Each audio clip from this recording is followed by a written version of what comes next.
好，我们前面讲过说，海洋其实主要的组成是什么？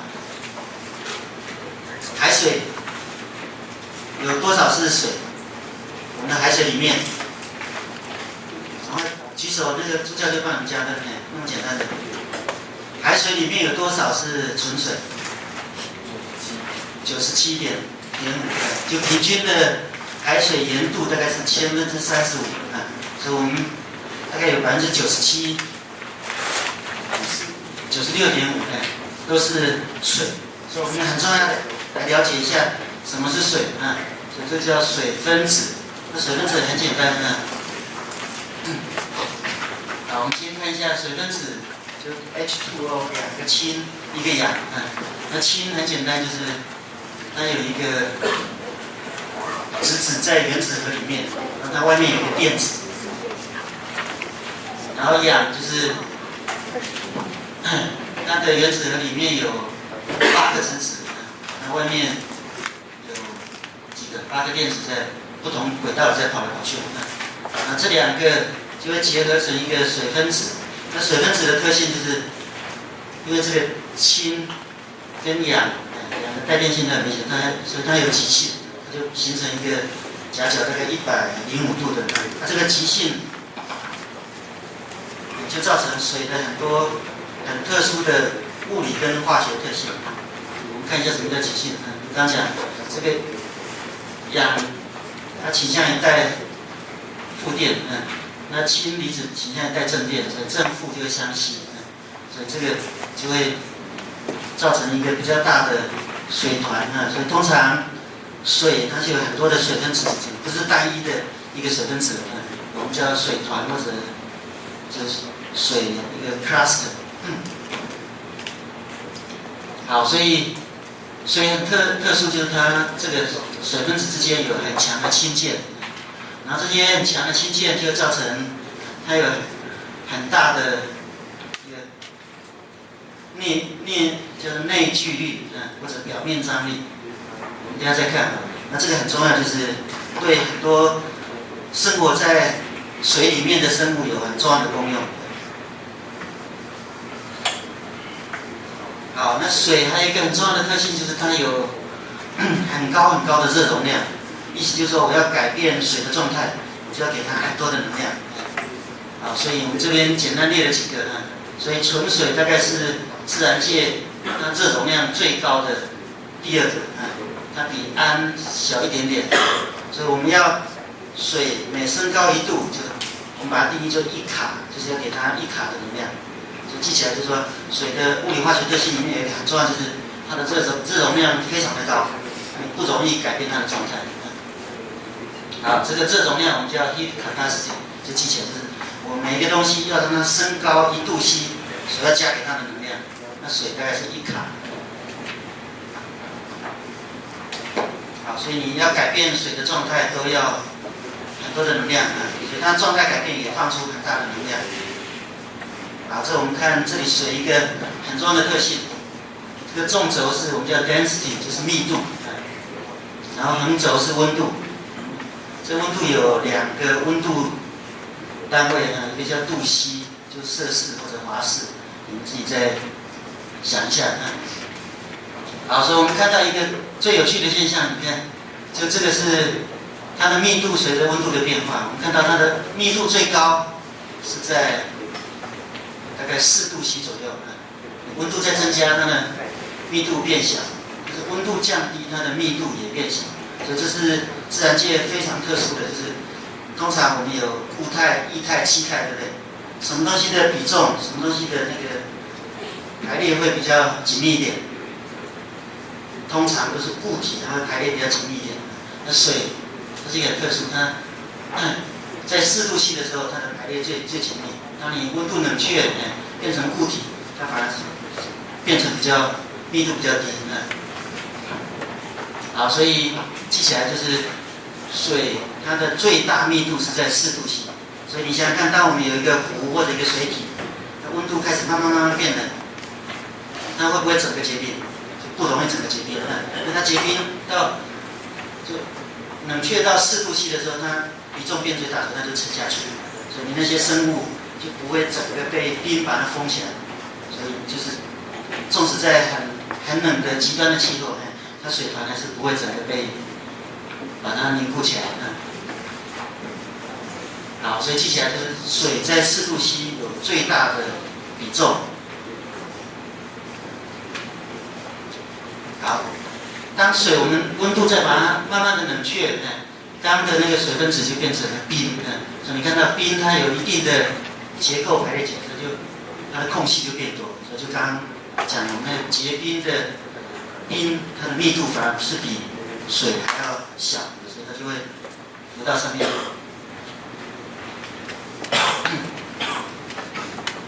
好，我们刚刚讲说水有很高很高的热容量，我们来看一下水在自然界就有气体、液体跟固体3种形态。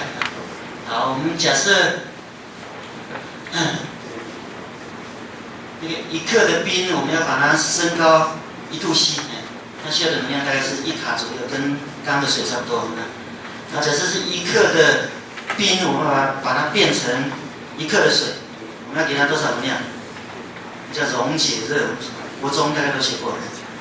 我们大概要给它80卡，那才能从0度，然后从固体融化成液体，然后到了0度的水，就是这时候是液体啊，我们升高1度要多少？还是1卡而已。从慢慢升到100，所以就叫100卡。然后我们要把这个1克的水把它变成水蒸气，它有很高的气化热。大概是540卡，所以好，现在每个同学做一个很简单的运算，我们从1克0度C的冰，把它变成1克100度C的水蒸气，总共要给它多少能量？这个不管什么医学院、什么管理学院都要会，有没有哪一个不会算的？都会啊。好，所以你把它加起来，你就知道，就是说我们要真正把水从固态变成气态，我们要给它很多很多的能量。反过来说，我们假设有一个水蒸气，它凝结变成水，最后结成冰，它放出很多很多的能量。而这些能量的转换就可以帮助维持我们地表的稳定度。好，所以这里一个很重要的示意图我们就借由冰、水跟水蒸气状态的转换来平衡地表的气候，或者平衡地表的能量。我们刚刚讲的，我们要把冰变成0度C的水，就要给它80卡克，然后要从0度变到100，就要给它100卡，然后从100度C 变成水蒸气，就要给它540。所以你看，我们从固体变液体变气体，要给它很多的能量那相对的，它这个凝结放出来的时候，它放出540卡，这里又放出100卡，这里又放出80卡，所以就借由这个状态的改变来平衡我们地表的环境状态。好，这个是一个很简单的示意图我们在同一个纬度，有谁不知道在哪一个国家的？地图，那个第一位同学第一排第一位，这个是哪一个国家？看起来美国那我们在美国同一个纬度上面，我们取2个城市一个叫 San Francisco， 一个叫 Norfolk， 这是旧金山。所以你看到，我们来看一下，我们看 San Francisco， 就 San Francisco 是黑的。是黑色的这个，就看到它的气温变化很小很小。你看一下这个 Norfolk 这个，这是从1月到12月，这个有很大的变化。好，同学猜一下，猜对的助教加分。为什么2个城市在一样的纬度，它的气候变化会有这么大的差别？好，那位，洋流，为什么这边也有洋流，这边有墨西哥湾流？那有什么差别？为什么它的变化会那么小？我们现在重点是变化的幅度。你看这气温变化，这个很小，这个城市变化很大很大。好， San Francisco 的空气水的含量比较高，湿度比较高。为什么？这是标准答案，但是想一下为什么会？也是因为因为暖流的话就是会比较热，所以就是水变成气态会比较多。然后寒流的话就比较冷，所以水变成气态就比较少。所以在 San Francisco 的话，水的就是空气中的湿度会比较高。好，很接近正确。有没有同学要再补充一下？好。这是季风啊。哎，季风怎么影响这个？就西岸的季风会吹，然后就是温带海洋性气候，然后所以就含水量比较高。对，温差比较小。因为刚刚讲我们的水，它有很大的热容量，它可以调节这些温度的变化。好，假设有兴趣可以再去追。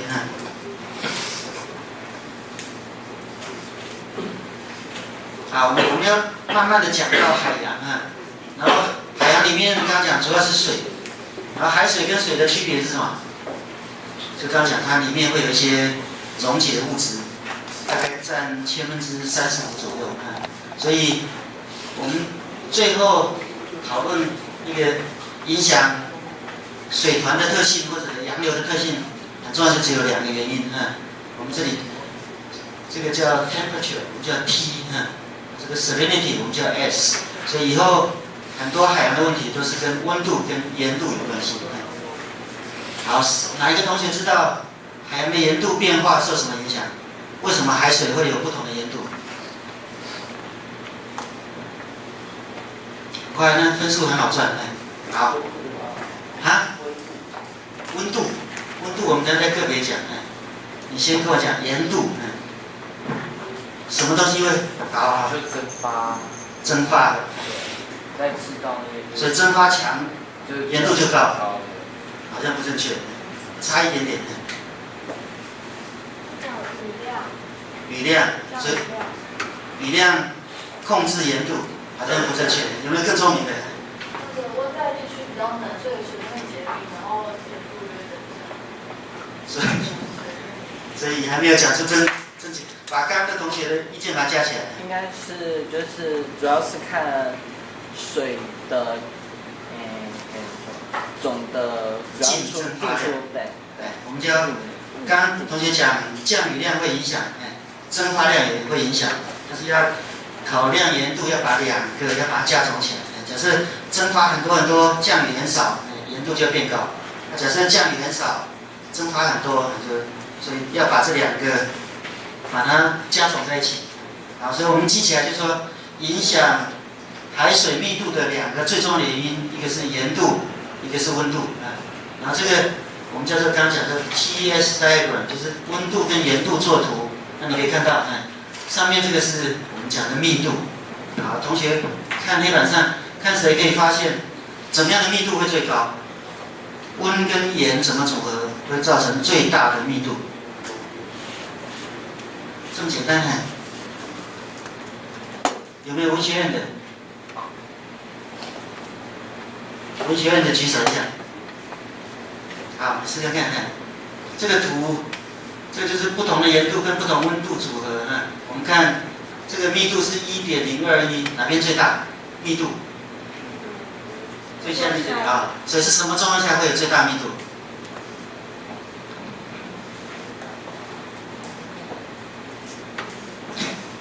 看这个图温度越高还是越低会有高密度？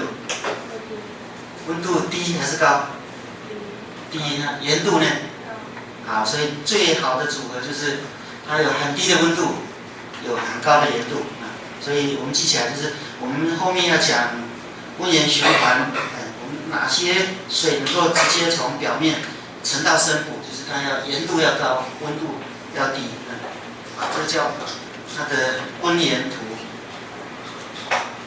好，所以我们简单把我们的海洋就把它区分成几种这里不同深浅的程度把它叫做表层的海洋，然后这里这个叫我们叫越温层，再来叫深部的海洋。